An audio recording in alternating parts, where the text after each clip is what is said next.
Oke, Assalamualaikum warahmatullahi wabarakatuh. Selamat siang untuk Yang Bang Ildo Mahari Putra. Perkenalkan Bang, aku Noval Ferdiansyah, mahasiswa dari Teknik Geologi Angkatan 2021. Mungkin Abang juga bisa memperkenalkan diri Abang dulu, Bang. Oke, Noval dan para panitia, Assalamualaikum warahmatullahi wabarakatuh. Saya Ildo Mari Putra, dalam kapasitas sekarang sebagai Ketua Ikatan Alumni Teknik Geologi Universitas Sriwijaya, periode 2023 sampai nanti 3 tahun ke depan, sampai ke 2026. Uh, Dulu saya kuliah di Universitas Sriwijaya, dimulai dari angkatan 2014. Masuk di 2014, lulus di 2019. Kemudian berkarir di dunia profesional di beberapa bidang dan terakhir dan sekarang fokus di sebagai konsultan geologis dengan komoditas mineral di Manifesting Group, base-nya di Slipi, Jakarta Barat, di DKI Jakarta. Kebetulan sekarang saya lagi di Palembang, lagi ada beberapa hal yang saya urus, termasuk agenda-agenda IKA dan diskusi dengan sejawat untuk IKA ke depannya. Sekian mungkin ya sekilas dari saya. Mungkin Ya, ya. untuk kata awal, Bang, teman-teman ini pada pengen tahu gitu loh, IKG itu apa sih gitu? Secara singkatnya atau secara garis besar gitu loh, Bang. Oke, secara terminologi ya IKA Geosriwijaya itu ialah Ikatan Alumni Teknik Geologi Universitas Sriwijaya. Di mana organisasi ini merupakan organisasi kekeluargaan yang mewadahi para alumni untuk berkumpul, berserikat, dan yang memiliki ide bisa diimplementasikan, disampaikan di wadah forum ini yang nanti ke depan berguna untuk memajukan dan mengharumkan nama teknik geologi Universitas Sriwijaya di Indonesia. Kita coba skopnya lebih luas di Indonesia. Ada memiliki aset non fisik yang berguna untuk branding seperti nama, logo, desain baju, dan sekarang sekretariat dari awal terbentuk sampai sekarang ada di Geraha Sukaginatan di Sukarame, Palembang. Nah, di sekretariat ini merupakan kantor konsultan Geo Sriwijaya Nusantara ya. Jadi kita sementara masih eh, memakai tempat tersebut untuk dijadikan sekretariat. Ya gitu. Oke, Bang. Berarti kalau misalkan berdasarkan penjelasan Abang tadi, salah satu hal dari IKA nih punya sekretariatan yang bertempatan di GN Consulting, Bang ya. Iya, iya. Karena sampai sekarang kita belum ada tempat yang lebih spesifik ya untuk dijadikan sekretariat. Jadi alumni memiliki apa tempat wadah yang bisa menampung uh, IKA untuk sementara waktu sih di daerah Geraha Sukarnatan tersebut. Bagus juga karena perkembangan dari IKA-IKA sebelumnya gitu. Sekarang udah ada sekretariatannya juga gitu loh, Bang. Iya, Mungkin iya. kita masuk pertanyaan selanjutnya, Bang. Kalau untuk kita boleh sama-sama tahu nih, IKGO itu terbentuk karena apa nih? Mungkin bisa dari sejarahnya atau dari pertanyaan kita semua lah. Kenapa awalnya IKGO itu kayak gimana nih? Oke.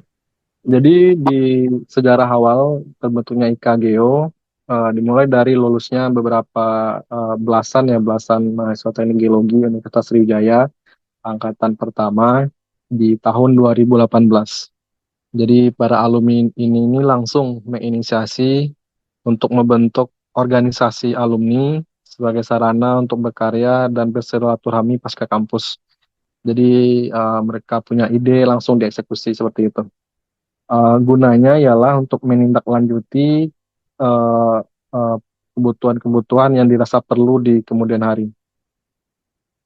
Jadi para alumni ini menginisiasi persiapan pembentukan organisasi alumni, di mana prosesnya dimulai dari jajak pendapat antar alumni, eh, lalu dilanjutkan dengan musyawarah penentuan nama organisasi, sayembara logo, habis itu konsultasi dengan Ikatan Alumni FT ya, FT Unsri, lanjut ke diskusi dengan Ikatan Alumni Universitas Sriwijaya, IKA Unsri, dan terbentuklah konsep-konsep yang dibuat, yang diidekan sebelumnya.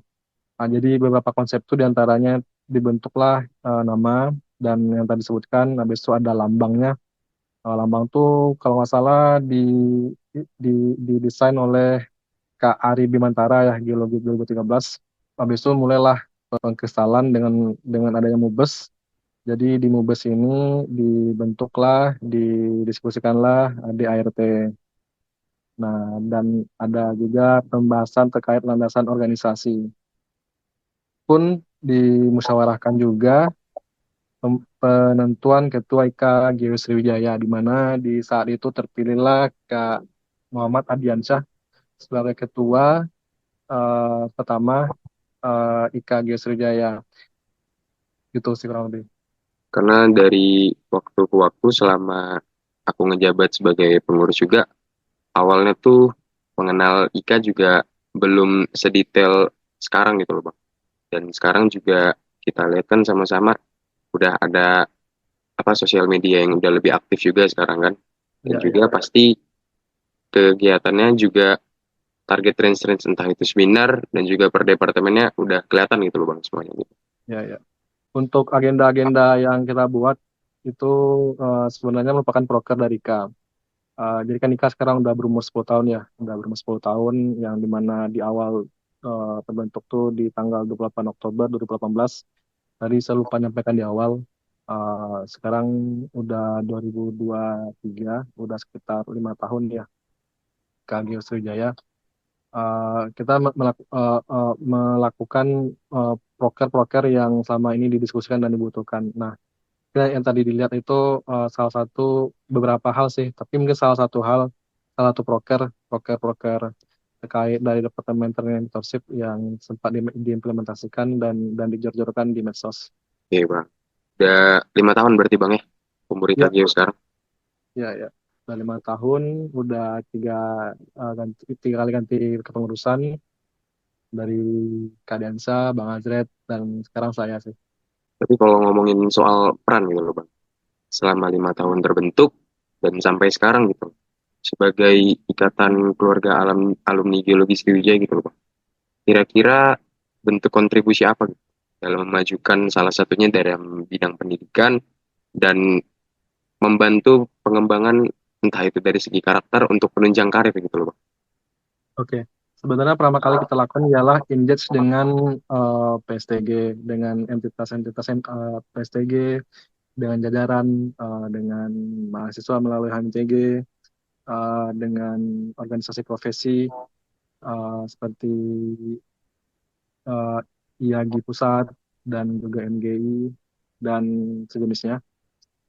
Dalam diskusi tersebut kita turut aktif untuk sharing lah terkait di bidang-bidang pendidikan dan riset-riset yang tadi ditanyakan, apa apa aja sih mungkin implementasinya dengan seperti training-training yang kita coba arrange, uh, webinar yang sempat coba dikerjakan, terus terkait isu-isu kegeologian yang muncul di masyarakat dan kita turun ke lokasi untuk mengklirkan uh, ada apa sih fenomena yang terjadi di masyarakat, dan sampai di sini kita melihat banyaknya kebutuhan-kebutuhan terkait di segi pendidikan ini menjadi concern kami sekarang, karena uh, IKA sebagai penjembatan antara semua elemen ya, terutama untuk mahasiswa fresh graduate ke dunia kerja, di mana kami sudah mengalami itu.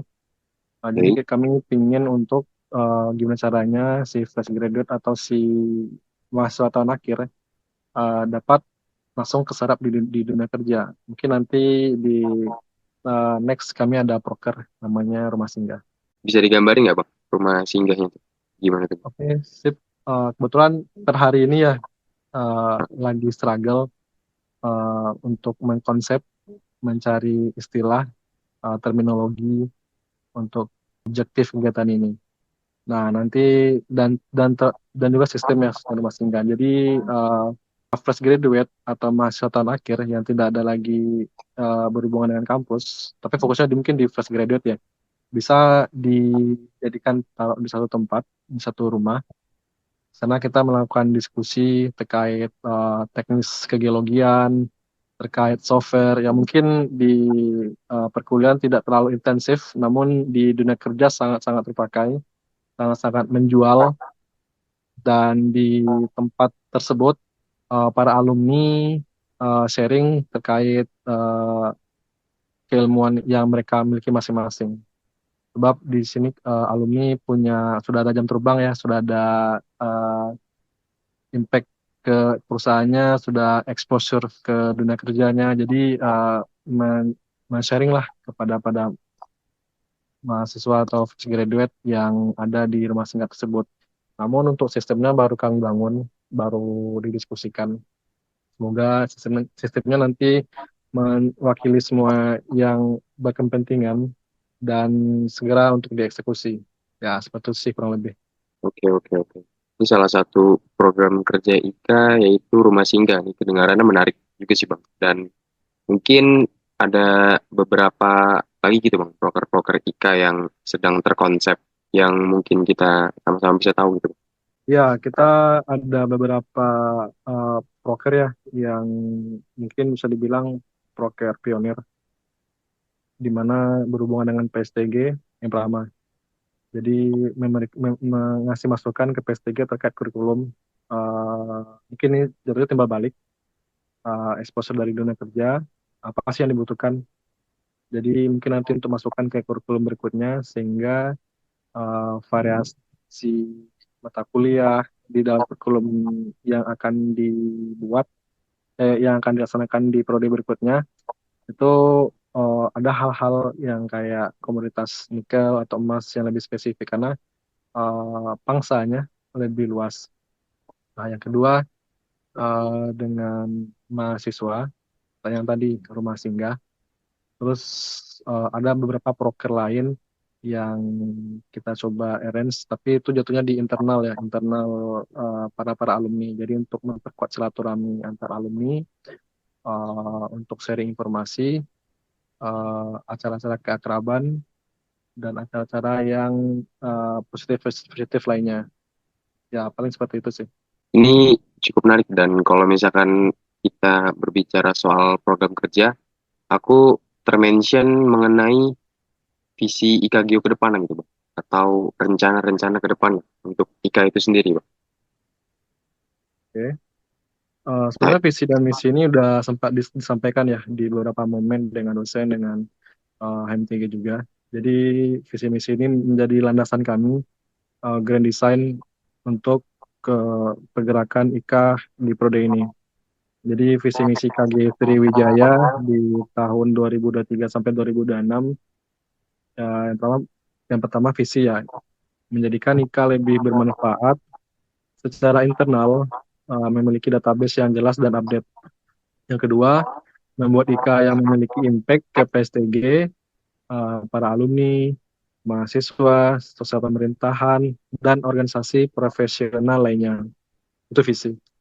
Berikutnya misi, kita bagi dua nih. Ada misi jangka pendek, ada misi jangka panjang. Yang jangka pendek, yang pertama merumuskan kebutuhan pasar dunia kerja dan mengimplementasikannya ke dalam pelatihan dan training. Yang kedua, back to back dengan HMTG untuk mensupport kegiatan yang bermakna dan tujuan bersama. Misi jangka panjang, pertama membuat rekomendasi untuk PSTG terkait kebutuhan perkuliahan mahasiswa yang perlu dan memiliki nilai positif. Yang kedua, menyusun roadmap perkembangan organisasi dan alumni demi keberlanjutan dan dampak ke masyarakat, daerah, serta Indonesia. Paling itu sih visi misi yang sudah dipakemkan sebelumnya. ya. Oke, Bang. Dan itu juga memang sebelumnya udah pernah kita sama-sama tahu dari pemaparan koordinasi IKA bersama HMTG, Bang. Dan Ya, kita ngomongin soal visi seperti yang IKA target itu untuk membangun impact, kebermanfaatan, serta misi-misi yang sedang dibangun nih, Bang. Apa kira-kira tantangan dalam merealisasikan visi maupun misi yang sudah dibangun gitu. Ya, sebenarnya basic ya terkait implementasi visi misi tadi. Ini kan ditelurkan dalam bentuk proker. Proker diserahkan kepada departemen yang memiliki jajaran anggotanya untuk diimplementasikan dalam bentuk kegiatan atau kebutuhan-kebutuhan yang sesuai. Uh, Human capital kita udah diset berdasarkan potensi masing-masing, dan kepengurusan ini baru dibentuk.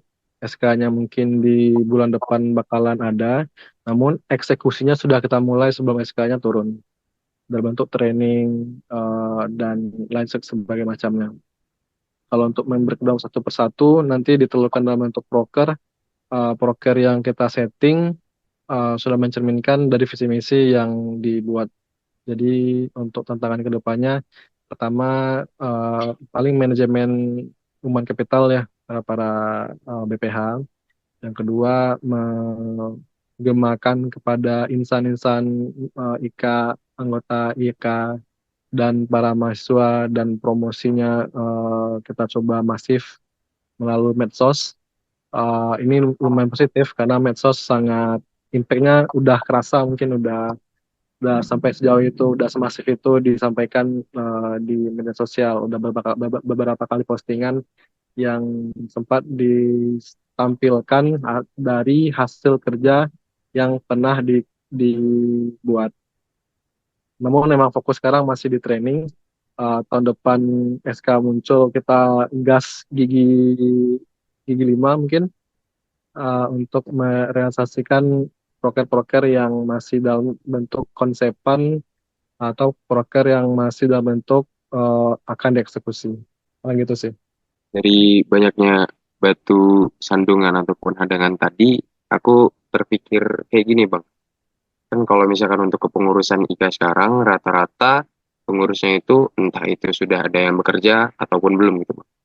Nah, dari Abang sendiri selaku ketua, itu memonitoring kerja pengurusnya itu gimana, Bang? Oke, IKA kan dari pengurusnya dari angkatan awal 2013 sampai angkatan 2019 kita punya di sini. Jadi itu emang benar, ada yang udah kerja, udah ada yang di posisinya bagus, ada yang masih merintis, dan ada yang masih berusaha masuk ke dunia kerja. Yang pertama diharapkan untuk BPH ini kami mencoba konsep keuntungan untuk internal dulu. Jadi kayak koperasi gitu. Jadi semua internal memiliki kebermanfaatannya masing-masing, karena sebagai tiang untuk organisasi ini jalan, para pemain kapital tadi difokuskan menjalankan kegiatannya.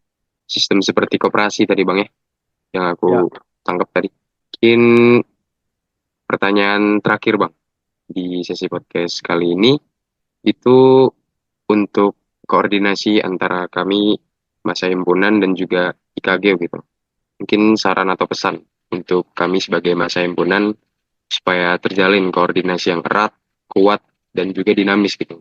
oh iya, kan eh, di sini kan para IKGO atau pengurus ataupun anggotanya merupakan profesional ya di bidangnya, banyak seperti itu, dominan sih. Jadi kami membagi waktu untuk tetap konsisten dan tetap di on the line, on the track di kegiatan IKA ini. Nah, itu yang di IKA-nya.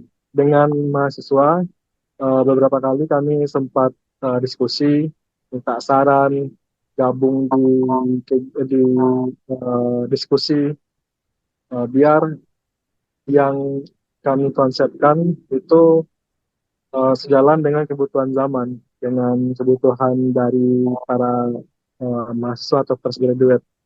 Itu kita coba untuk diskusikan terkait sama senja. Gimana malam ini mungkin akan didiskusikan lebih lanjut. Nah, untuk koordinasi dengan mahasiswa sebenarnya sekarang nggak belum ada terlalu banyak masalah. Namun mungkin beberapa miskomunikasi ataupun lag informasi itu kita coba untuk kita kurangi dengan cara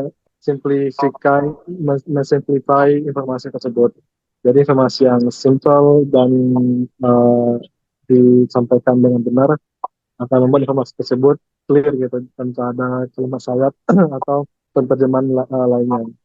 Nah, karena ini beruntuk dan tadi minta saran, mungkin eh, di momen ini saya berharap kepada para mahasiswa sekarang ataupun yang fresh graduate, karena kalian melihat perkembangan zaman, dan sekarang alumni udah kesebar di banyak tempat seluruh Indonesia, di mana zaman kami dulu tidak seperti itu. Nah, diharapkan kepada mahasiswa lebih aktif gitu untuk diskusi dengan seniornya, diskusi dengan alumni, nggak masalah misalkan lintas jurusan, lintas angkatan nggak masalah. Yang penting zamannya sekarang ini kan kolaborasi.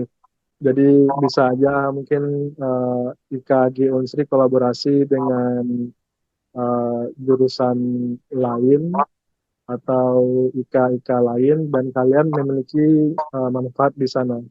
Jadi jangan cuma terpaku gitu uh, di spektrum kita. Kita perluas spektrumnya. Sebab nanti di dunia kerja peluang itu seluas spektrum yang tadi kita sampaikan. Sehingga kebuntuan-kebuntuan pas dulu kami awal kali merintis itu bisa dihadapi mungkin di zaman-zaman kalian nanti. Ya, itulah paling. Ya, oke Bang, terima kasih Bang buat saran sama pesannya.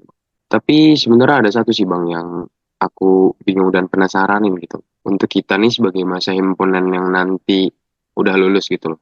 Itu otomatis langsung masuk IKA kah? Atau gimana Bang? Atau ada persyaratan tes dan lain semacam gitu juga loh Bang? Oke, oke sip. Kita coba lagi balik ke sistem yang sekarang lagi dirembukan dan sebenarnya sistem ini udah kita coba dulu di awal-awal kita bentuk. Jadi gini, kalau saat nanti kalian lulus atau di wisuda atau di sidang ada form pendaftaran IK. Kita usahakan formnya online. Jadi dari pendaftaran tersebut, dari registrasi yang dilakukan, kalian tercatat para alumni baru dengan NPA nomor pokok anggota yang terunut berdasarkan pendaftaran dan habis registrasi memperoleh fasilitas fasilitas eh, dari baju IKA, dari dari kartu nama, dan di sana kita coba adakan iuran. Kita usahakan iurannya nggak terlalu besar, namun ada iuran anggota dan ada iuran tahunan. Nah, kenapa ini saya coba sounding di awal? Karena ini akan menyangkut tentang pembiayaan dan akan diterapkan di awal tahun sampai ke depan nanti. Akan terus koordinasi dengan PSTG terkait teknis untuk gabung ke IKA. Kenapa gabung ke IKA? Karena IKA itu kayak ini. Ini kan para kakak tingkat kalian yang sudah sukses lah ya di dunia kerja atau sudah mentis di dunia kerja. Kami memiliki kesayangan lah kepada alma mater, kepada program studi, pada adik tingkat dalam bentuk sharing informasi dan sharing pengetahuan. Dengan gabungnya alumni baru ke IKA, otomatis nanti akan disertakan ke dalam grup, ke dalam forum diskusi, di mana di situ ada informasi-informasi yang relevan terkait kondisi dunia kerja, terkait lowongan kerja pastinya, terkait alumni, distribusi alumni itu ada di mana saja, dan memudahkan untuk komunikasi kita nanti kalau dibutuhkan kayak mau KP, TA, atau mau cuma nyoba nih kerja di tempat tingkat.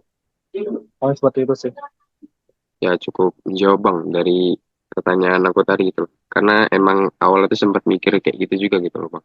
Entah ini langsung auto kah atau gimana gitu. Ternyata ya seperti yang Abang jelasin tadi gitu. Dan kalau Ya, misalkan untuk seperti yang Abang bilang tadi, iuran itu iuran wajib berarti jatuhnya Bang ya. Ada minimalnya nggak Bang? ya, nanti disampaikan ya di grup untuk finalisasinya. Karena iuran itu dipakai untuk jalannya organisasi. Karena di KA sendiri kita coba usahakan pendanaan dari luar, namun beberapa memang dibutuhkan iuran karena iuran tersebut ada di ADRT. Estimasi sekitar 50.000 lah per orang. Balik lagi ke saran serta pesan tadi untuk masa himpunan gitu. Kalau misalkan dari kacamata Abang gitu.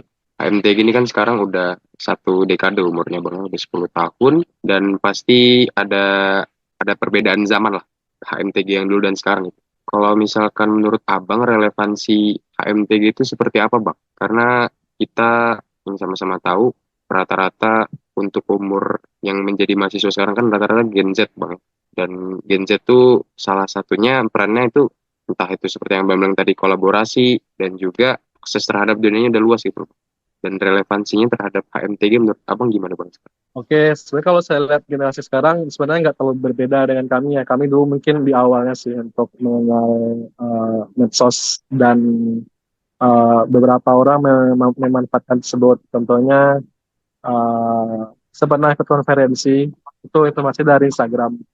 Nah, itu kan di tahun 2018 atau 2017. Nah, itu kan udah melek teknologi dan memanfaatkan peluang tersebut kan. Dan ya, di saya dulu kita kolaborasi nih lintas jurusan. Malah juga ya lintas angkatan dan lintas jurusan. Malah lintas jurusan untuk kolaborasi kayak riset, penelitian, segala macam. Jadi dengan kolaborasi tersebut membuka peluang kita untuk berkarya banyak, untuk bisa terexposure banyak hal. Jadi kami dulu beberapa nggak kuliah di geologi Unsri, kami dulu banyak kuliah di Unsri gitu kan. Kami kuliah di biologi, kuliah di pertanian dalam artian diskusi dengan orang-orang tersebut, diskusi dengan dosen-dosen, main ke lab mereka, sharing informasi apa nih yang bisa kita kerjakan, apa sih yang bisa kita diskusikan. Kita ada ide loh, bisa nggak kita eksekusi bareng-bareng. Nah, yang seperti itu yang dibutuhkan zaman kolaborasi, eh, dan zaman akselerasi. Akselerasi itu bisa dalam bentuk mungkin zaman saling berinteraksi. Jadi memperluas link dengan cara silaturahmi itu memiliki dampak yang luar biasa nanti di dunia kerja. Nah, yang berikutnya karena masih kuliah, ada mungkin di sini kan ada yang masih kuliah ya. Mungkin eh, ini zamannya untuk banyak waktu untuk bermain dalam hal yang positif. Mumpung kuliah di Teknik Geologi Unsri dan mumpung banyak opportunity, lomba, konferensi, ini yang memiliki pertemanan yang bagus bisa masuk ke bidang itu deh.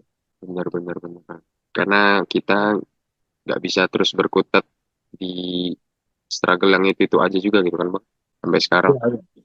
Mungkin pertanyaan tadi menutup sesi kita pada sudut geo sore hari ini.